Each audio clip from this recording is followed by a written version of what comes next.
نہیں کہتے، ٹھیک ہے.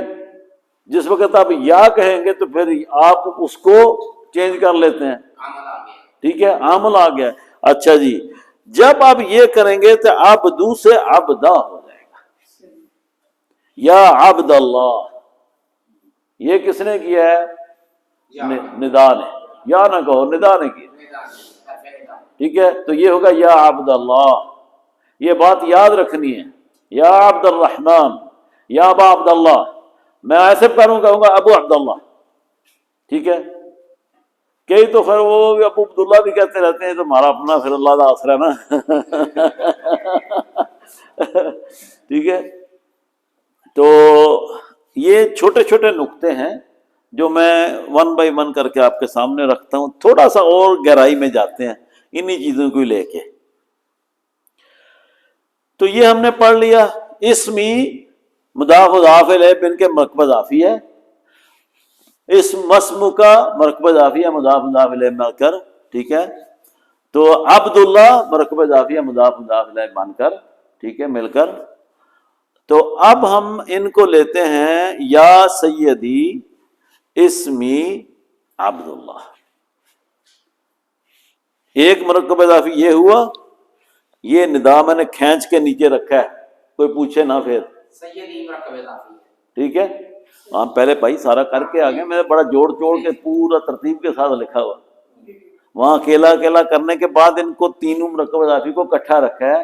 آج صرف یہ جاننا ہے کہ یہ جو ہم کر رہے ہیں ان یہ جملوں میں ان کا کیسا عمل دخل ہے، کس طرح یہ مل کے بھی پورا جملہ مکمل کر سکتے ہیں. ہاں جی بن رہا ہے. تو اب آپ دیکھیں کہ تین مرکب اضافی ہم نے ڈسکس کر لیے، ان تینوں کو ایسے لکھ لیا، یا سیدی اسمی عبداللہ، ٹھیک ہے. اے میرے سردار، کیا کہتے ہیں اس کو، ارباب یا سردار ہی کہہ لیں، میرا نام عبداللہ ہے. وہ مشکل ہے. یہ اگر اردو بھی لکھیں گے تو ہم اس کو بھی کر لیں گے، اس کو بھی کر لیں گے. اگر آپ اس کی پکچر بنا لینا تو ہم اس طرح کا ایک اور بھی کر لیں. اچھا اس کی سمجھ آ گئی آئے صاحب؟ جی جی تو مٹھی جی لگ دی میں نے.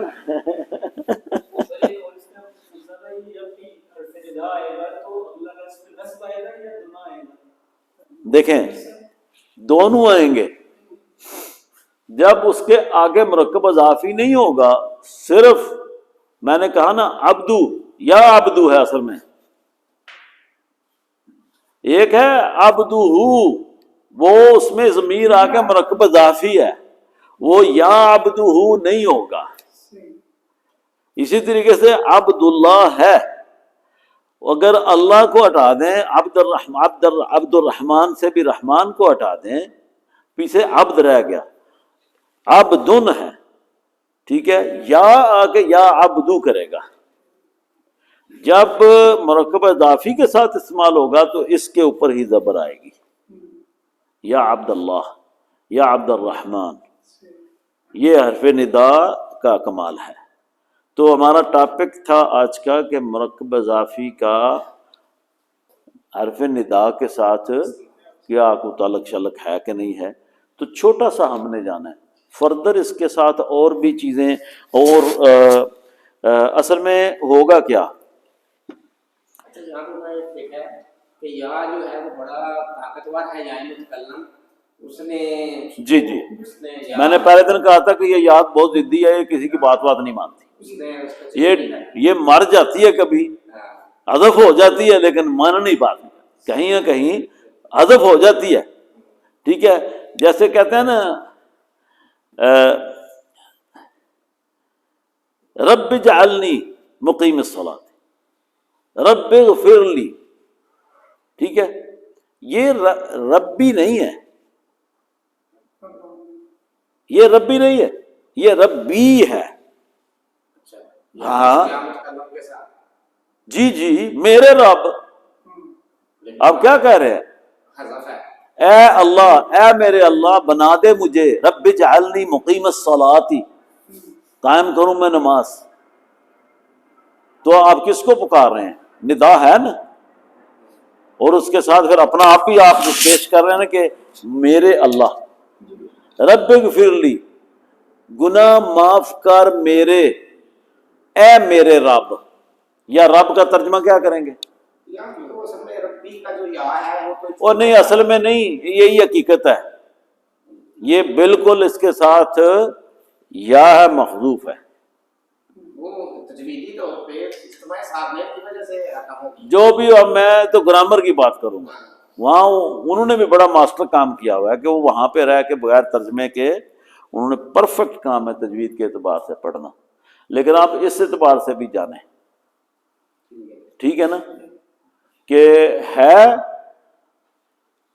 لیکن اگر ہوگی تو مرضی اپنی کرے گی، نہیں تو نہیں ہے. اللہ پاک توفیق دے. آئیے جی، چلو میں پورا نہ کر لوں، تھوڑا سا مدد اذان ہی ہو جائے. ہاں جی، اچھا ایک بات رہ گئی ہے، یہ تو ہو گیا ندا. تھوڑا سا ٹچ آگے، ابھی کچھ چیزیں ہم نے ریوائز نہیں کی، پڑھی ہوئی ہیں پہلے، نوید صاحب نے بھی پڑھائی ہوئی ہیں، لیکن مجھے نہیں لگتا کہ اتنا عبور حاصل ہے کہ ہم اس کے اوپر جا کے کوئی بات کریں گے. ٹچ لینا بڑا ضروری ہے، ٹھیک ہے نا. یہ مرکب اضافی ہے یہ والا. جب ندا ہوگا تو منادا بھی تو ہونا چاہیے. اب آپ دھیان سے سنیں، آپ کسی کو پکارتے ہو، کسی کو دیکھ کے پکارتے ہو کہ وہاں کو کہتے رہتے ہو بھائی او بھائی، کوئی سامنے آپ کے کوئی امیج ہوتا ہے جس کے لیے آپ ندا دیتے ہو. اگر کوئی بھی نہ ہو تو پھر بھی ایک خیال رکھتے ہو کوئی تو سنے گا، تو یہ بھی ایک ندا ہے. کانسیپٹ میں ہے کہ یہ ندا میں مار رہا ہوں، کوئی نہیں نظر آ رہا، پھر بھی ندا ہے کہ شاید کوئی سن لے، تو اس کا مطلب منادا ہے. تو ندا ہوگی تو منادا ہوگا. تو مرکب اضافی جو ہے یہ منادا ہے، یہ والا، یہ ہے ندا. اس کے بعد جملے میں چیزیں جمع ہو کے بات کیسے بنتی ہے؟ جب مبتدا اور خبر دونوں آ جائیں تو جملہ مکمل ہو جاتا ہے، اور اس کو جملہ اسمیہ کہتے ہیں. یاد رکھیں، پھر اگر دونوں اسماء سے جملہ بنے، ٹھیک ہے، سوری، مبتدا جو جملہ شروع اسم سے ہو تو جملہ اسمیہ کہلاتا ہے. اور جملہ اسمیہ کے دو اجزاء ہیں، ایک ہے مبتدا اور ایک ہے خبر. ٹھیک ہے، ایک ہے مبتدا اور ایک ہے خبر. ٹھیک ہے، ٹھیک ہے، ٹھیک ہے. مبتدا اور خبر جملہ اسمیہ میں ہوتے ہیں. اس میں اسم استعمال ہوتا ہے، تو اس کو کیا کہتے ہیں؟ جملہ اسمیہ. یعنی وہ جملہ جو اسم سے شروع ہوتا ہے، لیکن اگر کوئی بھی جملہ شروع ہوتا ہے اور اس میں خبر نہیں ہوتی تو جملہ مکمل نہیں ہوتا. عبداللہ ایک جملہ ناقصہ ہے، عبد الرحمن جملہ ناقصہ ہے، کتاب اللہ جملہ ناقصہ ہے. ٹھیک ہے، تو الی المسجد، آپ دیکھیں نا، آپ کو پوری بات کی سمجھ نہیں آئی. ھذا کتاب، جس وقت یہ ساری ڈیفینیشنز آپ سمجھ آئیں گی، پھر آپ کو پتہ چل جائے گا اردو میں ترجمہ کرتے وقت کہ جب آپ کہتے ہیں ھذا کتاب، ترجمہ کیا کریں گے؟ یہ کتاب ہے، جملہ پورا ہو گیا. اللہ بھلا کرے. تو اسی طریقے سے انشاءاللہ سمجھ آ جائے گی، فکر نہ کریں، گھبرائیں نہ، پورا آپ خود کریں گے. اچھا، کیا ہوتا ہے کہ جہاں میرا چھوٹا سا ایک چھوٹی تعریف آپ کے ذہن میں ڈالنی ہے، کیونکہ ہم نے نا مرکب توصیفی، مرکب اضافی، مرکب اشاری، مرکب جاری اور مرکب اضافی، ان سب کو ایسے مرج کر کے جملے کے اندر جانا ہے.